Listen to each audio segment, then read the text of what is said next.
9 മാസത്തെ കാത്തിരിപ്പ് അവസാനിക്കുകയാണ്. ഇപ്പോൾ ഇന്ന് അല്ലെങ്കിൽ നാളെ രാവിലത്തോടു കൂടി അതിനൊരു അവസാനം ഉണ്ടാവുകയാണ്. നമ്മളെല്ലാം കാത്തിരുന്നൊരു കാര്യം കൂടിയായിരുന്നു സുനിത വില്യംസിൻ്റെ ഭൂമിയിലേക്കുള്ളൊരു വരവ്. നമ്മളൊക്കെ കാത്തിരുന്നതാണ്.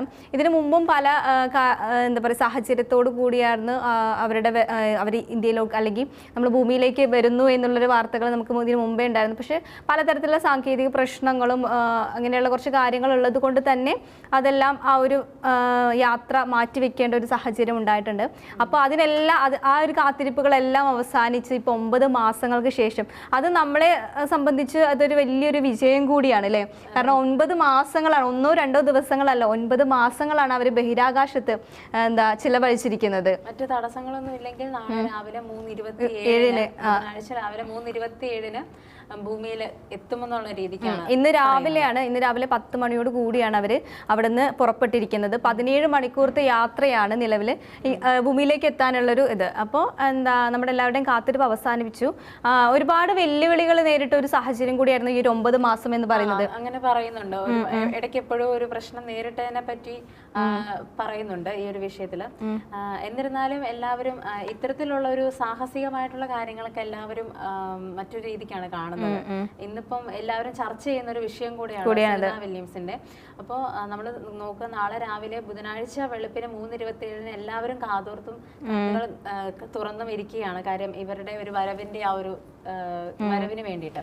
അപ്പൊ അതൊരു പ്രത്യേകതയുള്ളൊരു കാര്യം തന്നെയാണ്. അവര് ഇപ്പൊ പോയിട്ട് 9 മാസങ്ങളായി. അപ്പോൾ പോയ സമയത്താണെങ്കിലും തിരിച്ചു വരേണ്ട ഒരു സമയത്തോട് അടുത്തപ്പോൾ ഒരുപാട് സാങ്കേതിക പ്രശ്നങ്ങൾ നേരിട്ടത് മൂലമാണ് സുനിത വില്യംസും അതുപോലെ ബുച്ചും അന്താരാഷ്ട്ര ബഹിരാകാശ നിലയത്തിൽ കുടുങ്ങിപ്പോയത്. ഒരു നീണ്ട 9 മാസത്തിന്റെ കാത്തിരിപ്പിനൊടുവിൽ അവർ തിരിച്ചെത്തുകയാണ്. 9 മാസങ്ങളാണ് ബഹിരാകാശത്ത് ചെലവഴിച്ചിരിക്കുന്നത്.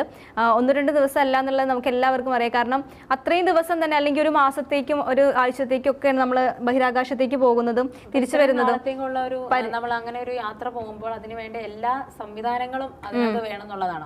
പിന്നെ ഈ ഒരു വരവ് എന്ന് പറയുന്നത് നമ്മളൊക്കെ വല്ലാണ്ട് ആശങ്കപ്പെടുത്തുന്ന ഒരു കാര്യം കൂടിയാണ്. കാരണം നാളെ രാവിലെ 3 മണി അല്ലെങ്കിൽ 3:30, 3:23 എന്നൊക്കെ പറയുമ്പോൾ നിർണായകമായല്ലേ നമ്മൾ ഇന്ത്യക്കാരെ സംബന്ധിച്ചിടത്തോളം വളരെ ഹൃദയമിടിപ്പോടു കൂടി നമ്മളെ കാത്തിരിക്കുന്ന മണിക്കൂറുകളാണ് അതെല്ലാം. കാരണം നമുക്ക് വേണ്ടി അല്ലെങ്കിൽ നാളേക്ക് വേണ്ടിയാണ് അവിടെ ഇത്രയും മാസങ്ങൾ അവിടെ നിന്നത്.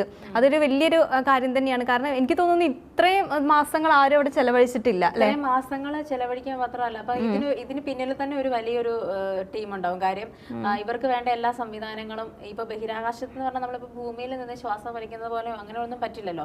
അതിനുവേണ്ട എല്ലാ സംവിധാനങ്ങളും എല്ലാം ആയിട്ടാണ്. അപ്പം എന്തെങ്കിലും സാങ്കേതിക തടസ്സങ്ങളൊക്കെ ഉണ്ടെങ്കിൽ ഇപ്പോൾ നാളെ അവർ പറഞ്ഞിട്ടുണ്ട്, എന്തെങ്കിലും സാങ്കേതിക തടസ്സങ്ങൾ മറ്റു വന്നു കഴിഞ്ഞാൽ അവർ വരുന്ന സമയത്തിലും ചിലപ്പോൾ വ്യത്യാസങ്ങൾ വരും എന്നുള്ള രീതിക്കും പറഞ്ഞിട്ടുണ്ട്.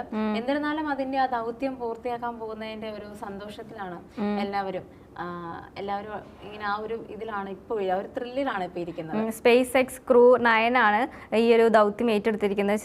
അവരുടെ തത്സമയ സംരക്ഷണം നാസ നൽകുന്നുണ്ട്. ഇപ്പോൾ ഓരോ കാര്യങ്ങൾ അവരവിടെ നിന്ന് പുറപ്പെടുന്ന കാര്യങ്ങളൊക്കെ ആണെങ്കിലും തന്നെ നമ്മളൊക്കെ വളരെ ആകാംക്ഷയോട് കൂടിയായിരുന്നു ആ എല്ലാ ചിത്രങ്ങളും അല്ലേ, എല്ലാം തന്നെ. കാരണം അവർ എല്ലാ സാധനങ്ങളും അതിനകത്ത് ആ പേടകത്തിനകത്തേക്ക് മാറ്റുന്നു. അവർ എല്ലാ തരത്തിലുള്ള സാങ്കേതിക പ്രശ്നങ്ങളൊന്നും തന്നെ ഇല്ല എന്ന് ഉറപ്പുവരുത്തിയതിന് ശേഷം യാത്ര പറയുന്ന ആ ഒരു നിമിഷം ഉണ്ടല്ലോ, നമുക്കൊക്കെ ഭയങ്കര സന്തോഷം തോന്നിപ്പിക്കുന്ന ഒരു നിമിഷം കൂടിയായിരുന്നു. അതിൽ കഴിഞ്ഞ ജൂൺ 5-ാം തീയതി ആയിരുന്നു, കഴിഞ്ഞ വർഷം 5-ാം തീയതി ആയിരുന്നു ഇവര് യാത്ര പുറപ്പെട്ടത്. അപ്പൊ അത് കഴിഞ്ഞിട്ട് ഇപ്പൊ മാർച്ച് പകുതി കഴിഞ്ഞു. അപ്പൊ അത്രത്തോളം ആ ഒരു നീണ്ട യാത്ര ആൾക്കാർ ഇപ്പൊ ഇവര് പോകുന്ന സമയത്താണെങ്കിൽ കൂടി ഒരു ജീവൻ മരണ പോരാട്ടം എന്നൊക്കെ പറയാം. കാര്യം അത്തരത്തിലൊരു റിസ്ക് എടുത്തിട്ടാണ് ഇത്തരത്തിലുള്ള കാര്യങ്ങൾ ചെയ്യുന്നത്. അങ്ങനെ പോകുമ്പോൾ തന്നെ അതൊരു എല്ലാവരും കാതോർത്തിരിക്കുകയാണ്. ഈ വേറെ പ്രശ്നങ്ങളൊന്നും ഉണ്ടാവാതെ അവരുടെ ദൗത്യം പൂർത്തീകരിക്കുക എന്നുള്ളത് തന്നെയാണ് എല്ലാവരുടെയും ആഗ്രഹം. അപ്പൊ കഴിഞ്ഞ ജൂൺ 5-ന് പോയിട്ട് അവർ നാളെയാണ് തിരിച്ചെത്തുന്നത്. പിന്നെ നമ്മൾ എല്ലാവരും ആശങ്കപ്പെട്ടിരുന്ന ഒരു കാര്യം കൂടിയാണ് അവരുടെ തിരിച്ചുവരവിൽ ഇനി എന്തെങ്കിലും പ്രശ്നങ്ങൾ ഉണ്ടാവാൻ സാധ്യതയുണ്ടോ. ഒരുപാട് അഭ്യൂഹങ്ങൾ നമ്മൾ കേൾക്കുന്നുണ്ട്. തിരിച്ചു വരാൻ പറ്റും, അല്ലെങ്കിൽ ഇനി ഭൂമിയിലേക്ക് അവർ എത്താനുള്ള ചാൻസ് കുറവാണ് എന്നുള്ള രീതിയിലൊക്കെ നമ്മൾ ഒരുപാട് വാർത്തകൾ കേൾക്കുന്നുണ്ട് ഈ ഒരു സാഹചര്യത്തിൽ. അപ്പോൾ നമ്മൾ ഒരേ സമയം നമ്മളെ സന്തോഷിപ്പിക്കുകയും ഒരേ സമയം നമ്മളെ ഭയപ്പെടുത്തുകയും ചെയ്യുന്ന ചെയ്യുന്ന ഒരു സിറ്റുവേഷനും കൂടിയുണ്ട് ഇപ്പോൾ നമുക്കെല്ലാവർക്കും. പിന്നെ വേറൊരു പ്രശ്നം എന്ന് പറയുന്നത് ഇത്രയും കാലം അല്ലെങ്കിൽ ഇത്രയും ഒരു നാളുകൾ 9 മാസം എന്ന് പറയുമ്പോൾ നിസ്സാരമല്ല. ഈ 9 മാസം അവരുടെ ജീവിച്ചത് എന്ന് പറയുന്നത് അവരുടെ ആരോഗ്യനിലയൊക്കെ നമ്മൾ ഓരോ ഘട്ടത്തിലും നമ്മൾ വിലയിരുത്തിയിട്ടുള്ളതാണ്. നമുക്ക് ഓരോ ഫോട്ടോസ് ലഭിക്കുമ്പോഴും അല്ലെങ്കിൽ ഓരോ വീഡിയോസ് ആണെങ്കിലും നമുക്ക് തരുമ്പോഴും നമ്മളെല്ലാവരും ആശങ്കയോട് കൂടി അവരുടെ ആരോഗ്യനിലയെക്കുറിച്ചും അവരുടെ ആരോഗ്യനില തൃപ്തികരമല്ല എന്നുള്ള രീതിയിലും അവർക്ക് അസുഖങ്ങൾ വരുന്നു, അല്ലെങ്കിൽ അവരുടെ ശരീരം ശോഷിച്ചു പോകുന്നു, അല്ലെങ്കിൽ അങ്ങനെയുള്ള കുറേ കാര്യങ്ങൾ നമ്മളൊക്കെ കണ്ടതാണ്. നല്ലോണം മെലിഞ്ഞിട്ടുണ്ട് സുനിത വില്യംസ് ആണെങ്കിലും. പോയ ആ ഒരു സമയത്ത് ഒരു പ്രസരിപ്പ് ഒന്നും തന്നെ ഫേസിലൊന്നും കാണാനില്ല. അങ്ങനെയുള്ള ആശങ്കകൾ പലതും നമുക്ക് മുമ്പിൽ എത്തിയിട്ടുണ്ടായിരുന്നു. അപ്പോൾ അതിന് പ്രതികരിച്ചിട്ടുണ്ടായിരുന്നു സുനിത വില്യംസ് ആണെങ്കിലും. അവിടെ നിന്ന് പ്രതികരിച്ച ഒരു തരത്തിലുള്ള അസുഖങ്ങളോ അല്ലെങ്കിൽ ആരോഗ്യ പ്രശ്നങ്ങളോ എനിക്ക് നിലവിലില്ല എന്നുള്ളത് പ്രതികരിച്ചിട്ടുണ്ടായിരുന്നു. അതൊക്കെ നമുക്ക് വലിയൊരു ആശ്വാസം കൂടിയാണ്.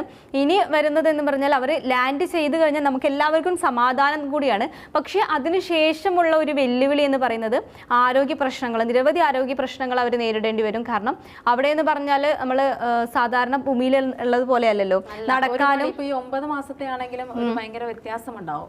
ആ ഒരു നമ്മുടെ ഈ ഒരു നടക്കാനൊന്നും പറ്റില്ല, പൊങ്ങിപ്പോവും. എന്തായാലും ആ ഒരു സാഹചര്യത്തിലാണ് 9 മാസം അവര് തറയിൽ തൊടാതെയാണ് നിന്നിരുന്നത്.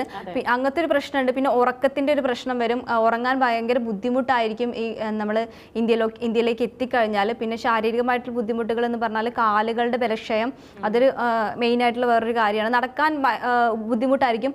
ആദ്യം നമ്മളൊരു കുഞ്ഞിനെ പ്രസവിച്ചു കഴിഞ്ഞാൽ ആ കുഞ്ഞിനെ എങ്ങനെയാണോ നമ്മൾ നടക്കാൻ പഠിപ്പിക്കുന്നത് ആ രീതിയിൽ ഇനി സുനിത വില്യംസിനെയും ബുച്ചിനെയും ആണെങ്കിൽ ട്രീറ്റ് ചെയ്യേണ്ട ഒരു സാഹചര്യമാണ്. പിന്നെ അതുപോലെ തന്നെയാണ് കിഡ്നി അസുഖം കൂടുതൽ. കാരണം കാൽസ്യത്തിന്റെ അളവ് കൂടുതലാണ് ബഹിരാകാശത്ത് എന്ന് പറയുന്നത്. അപ്പോൾ അത് ഇവരുടെ ശരീരത്തെ നല്ല രീതിയിൽ ബാധിക്കും. അങ്ങനെ കിഡ്നി സ്റ്റോൺ വരാനുള്ള ചാൻസ് കൂടുതലാണ്. അതുപോലെ തന്നെയാണ് എല്ലുകളുടെ ബലക്ഷയം എന്ന് പറയുന്നത്. അതുപോലെ ഉറക്കക്കുറവുകൾ, അങ്ങനെയുള്ള കുറേ പ്രശ്നങ്ങൾ, ആരോഗ്യപരമായിട്ടുള്ള പ്രശ്നങ്ങൾ ഇവർ നേരിടേണ്ടിയിരിക്കുന്നു. അതിനെല്ലാം അതിജീവിക്കേണ്ടിയിരിക്കുന്നു. അപ്പോൾ അതൊക്കെ ഇനി ആദ്യം മുതൽ തുടങ്ങണം. അതൊരു നീണ്ട കാലയളവിലേക്കാണ്. പിന്നെ വേറൊരു കാര്യം നമുക്കിതിനകത്ത് പറയേണ്ടത്, ഈ ഒരു ശാസ്ത്രജ്ഞരാണ് അല്ലെങ്കിൽ അങ്ങനെയാണ് ഇങ്ങനെയാണെന്നൊക്കെ പറയുമ്പോൾ നമ്മൾ വിചാരിക്കും അവരുടെ ഒരു സാലറി എന്നുള്ള കാര്യം നമ്മളൊക്കെ ആകാംക്ഷയോടെ നോക്കി കാണുന്ന ഒരു കാര്യമാണ്. അപ്പോൾ സുനിത വില്യംസിന്റെ സാലറി എത്രയായിരിക്കും എന്നറിയോ? അറിയത്തില്ല. ഏകദേശം എത്ര നമുക്കൊരു സാലറി പറയാൻ പറ്റും ആ ഒരു ഇതിനകത്ത്? ഒരു വർഷത്തിൽ അവർക്ക് എത്ര എമൗണ്ട് കിട്ടാന്നുള്ളൊരു ചാൻസ് ഉണ്ടാവില്ലേ? 1 കോടി ഉണ്ടാവും. 1 കോടിയിലധികം ഉണ്ട്. 1.4 എന്നാണ് കോടി രൂപയാണ് ഒരു വർഷത്തിൽ കിട്ടുന്നത്. അപ്പോൾ പക്ഷെ അവരിപ്പോൾ ഈ ബഹിരാകാശ നിലയത്തിൽ നിന്നതുകൊണ്ട് തന്നെ അവർക്ക് എക്സ്ട്രാ ആയിട്ട് ഒന്നും തന്നെ കിട്ടുന്നില്ല. ഒരു 325 എത്രയോ ഒരു രൂപ എന്ന് മാത്രമേ ഉള്ളൂ ഒരു ദിവസത്തിന്. കാരണം അവർ ഇവിടെ നിന്ന് വർക്ക് ചെയ്യുന്നത് പോലെ തന്നെയാണ് അവിടെ നിൽക്കുന്നത് എന്ന്. അല്ലാതെ അതിന് ഇപ്പോൾ നമ്മുടെ ഒരു തരത്തിലുള്ള ബെനിഫിറ്റ്സും അവർക്ക് അതിൽ നിന്ന് കിട്ടുന്നില്ല. ഒരു സേവനം എന്ന രീതിയിലാണ് ഇപ്പോൾ അവർ പ്രവർത്തിക്കുന്നത്. അത് അവിടെയാണെങ്കിലും ഇവിടെയാണെങ്കിലും ഒരേ ദൗത്യമാണ്. നമ്മളെല്ലാം വിചാരിക്കുന്നുണ്ടാവും അവിടെ പോയി കഴിഞ്ഞാൽ അത്രയും റിസ്ക് എടുത്ത് പോയതല്ലേ, അവിടെയാണ് ഇപ്പം ഇത്രയും കാലം, അപ്പോൾ അതിനനുസരിച്ചിട്ടുള്ളൊരു എമൗണ്ടോ അങ്ങനെയൊക്കെ കിട്ടുന്നുള്ളതൊക്കെ നമ്മൾക്ക് എല്ലാവരും പ്രതീക്ഷിക്കുന്ന ഒരു കാര്യം. ഇത്രയും വലിയൊരു സാഹസികത ഏറ്റെടുത്ത അങ്ങനെ എല്ലാവരും പ്രതീക്ഷിക്കും. പക്ഷെ ഇതിനകത്തൊരു പോസിറ്റീവായിട്ടുള്ള കാര്യം എന്ന് പറഞ്ഞാൽ സുനിത വില്യംസ് എന്ന് പറഞ്ഞ ഒരാളെ ഇനി എങ്ങനെയായിരിക്കും ജനങ്ങളെ ഏറ്റെടുക്കുക, അങ്ങനത്തെ ആ ഒരു പേരിനുള്ള ഒരു പ്രസക്തി കൂടുകയാണ്. അപ്പൊ അതാണ് ശരിക്കും ഇതിനകത്തൊരു. അത് മാത്രമല്ല അവരാ ഒരു കോൺഫിഡൻസ് കാണിച്ച് എല്ലാം ഇട്ട് പോകാനുള്ള ഒരു ധൈര്യം കാണിക്കാന്നൊക്കെ പറഞ്ഞാൽ അത് എല്ലാവരെ കൊണ്ട് പറ്റുന്ന ഒരു കാര്യമല്ല. അപ്പൊ പിന്നെ പണത്തിനുപരി ഇത്തരത്തിലുള്ള ഒരു ബഹുമതികൾ ഏറ്റവും പ്രധാനപ്പെട്ട ഒരു കാര്യം. പിന്നെ വേറൊരു കൗതുകം ഉണർത്തുന്ന ഒരു കാഴ്ച ഇതിനു മുമ്പ് നമ്മൾ ശ്രദ്ധിച്ചിട്ടുണ്ടായിരുന്നു. കാരണം ഒരു ചീര പോലുള്ള ഒരു വസ്തു അവരവിടെ മുളപ്പിച്ചു എന്നുള്ളതൊരു കാര്യം ഉണ്ടായിരുന്നു. അതും ആ പേടകത്തിനകത്താണ് അവരത് ചെയ്ത് കാണിച്ചത്. അപ്പോൾ അവന് യാതൊരു തരം പ്രശ്നങ്ങളും ഇല്ല, ഞാൻ ആരോഗ്യവതിയാണെന്ന് കാണിക്കാൻ കൂടി വേണ്ടിയായിരുന്നു ആ ഒരു ചിത്രം നമ്മളെ നാസ നമുക്ക് അയച്ചു തന്നിട്ടുണ്ടായിരുന്നത്. അപ്പോൾ അങ്ങനെ ഒരുപാട് കൗതുകകരമായ വിശേഷങ്ങൾ നമുക്ക് അറിയേണ്ടിയിരിക്കുന്നു അല്ലേ, എങ്ങനെയാണ് അവരവിടെ ചെലവഴിച്ചത് അല്ലേ. അതെല്ലാം ഇനിയിപ്പോ നാളെ നമുക്ക് ഇന്ത്യയിലേക്ക് എത്തും എന്നുള്ള രീതിക്ക് പറയുന്നു. നമുക്ക് ബാക്കി അവരുടെ സാങ്കേതിക തടസ്സങ്ങൾ മൂലം സമയത്തിൽ വ്യതിയാനങ്ങൾ വരും. എന്നിരുന്നാലും 3:27 എന്നാണ് സമയം തന്നിരിക്കുന്നത് പുലർച്ചെ. അപ്പൊ ആ ഒരു സമയത്ത് നമുക്ക് വെയിറ്റ് ചെയ്യാണ്. ഇപ്പൊ എല്ലാവരും വെയിറ്റ് ചെയ്യുകയാണ് അവരുടെ പുതിയ വിശേഷങ്ങളും കാര്യങ്ങളും എന്തായിരുന്നു, അവരുടെ അനുഭവങ്ങൾ എന്തൊക്കെയായിരുന്നു എന്നുള്ളതെല്ലാം നമുക്കും അതുപോലെ തന്നെ ആകാംക്ഷയാണ് എന്തൊക്കെയാണെന്നുള്ളത്. അപ്പൊ അതൊക്കെ ഇനി വരും ദിവസങ്ങളിൽ നമുക്ക് അറിയാം.